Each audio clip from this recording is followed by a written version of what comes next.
اور یہاں پہ ہمارے ایک مولانا صاحب کہتے ہیں کہ جی اس طرح کے واعظین جو ہیں وہ انہوں نے لوگوں سے ان کا رب چھین لیا. اوے اس طرح کا رب جو انہوں نے بنایا ہے وہ رب ان سے چھینے.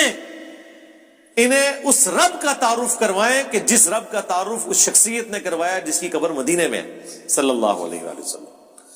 امام غزالی نے احیاء العلوم میں مکاشفۃ القلوب کیمیاء سعادت کے اندر یہاں تک لکھا ہے کہ ایسے علماء واجب القتل ہیں جو رحمت کی آیات پڑھ پڑھ کے لوگوں کو اللہ تعالی سے بے خوف کر رہے ہیں. کیا وہ ہمیں یہ بتانا چاہتے ہیں کہ قرآن کی دھمکیاں جھوٹ ہیں؟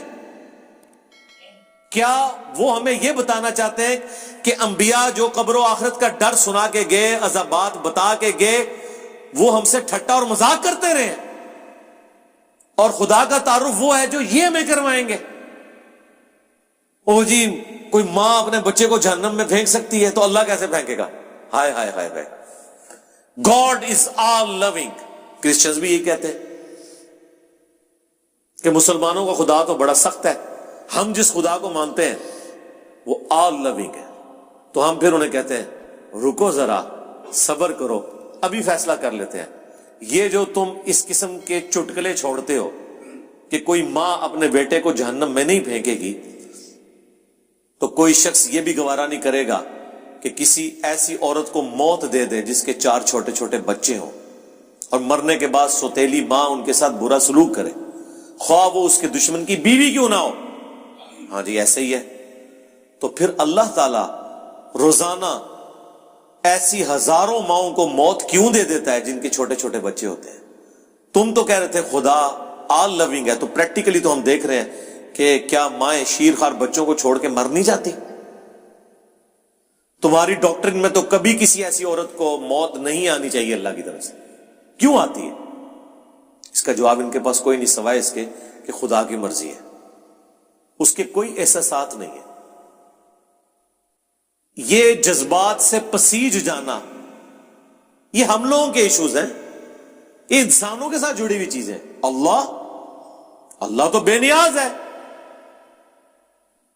سعد ابن ابی وقاص جب پرشین امپائر سے فائنل جنگ کے لیے جا رہے تھے قادسیہ کے لیے، تو حضرت عمر نے پیچھے سے ایک خط روانہ کیا تھا. اس میں لکھا تھا سعد تم اللہ کے نبی کے ماموں ہو، لیکن یاد رکھنا اللہ کا کوئی رشتہ دار نہیں ہے. ذرا سی ہینکی پھینکی کی نا تو اللہ نے معاف نہیں کرنا. نبی کے ساتھ تم ماموں کا رشتہ رکھ سکتے ہو، سگے ماموں نہیں تھے، وہ ننیال خاندان سے تھے. اللہ کا کوئی رشتہ دار نہیں. اللہ کا تو رشتہ دار پیغمبر بھی نہیں ہے. وہ تو اپنے پیغمبر کی زبان سے کہلوا رہا ہے ہمیں سمجھانے کے لیے 3 دفعہ. اللہ اکبر. سورۃ الانعام، سورہ یونس، سورہ الزمر. قل انی اخاف ان عصیت ربی عذاب یوم عظیم. اے نبی تم فرما دو کہ بالفرض اگر میں بھی اپنے رب کی نافرمانی کروں تو میں خود اس بات سے ڈرتا ہوں کہ بڑے دن کا عذاب مجھے بھی آ پکڑے گا. میرے بھائی یہ کون بات کر رہا ہے؟ اللہ کے نبی. اور کون کہلوا رہا ہے؟ اللہ.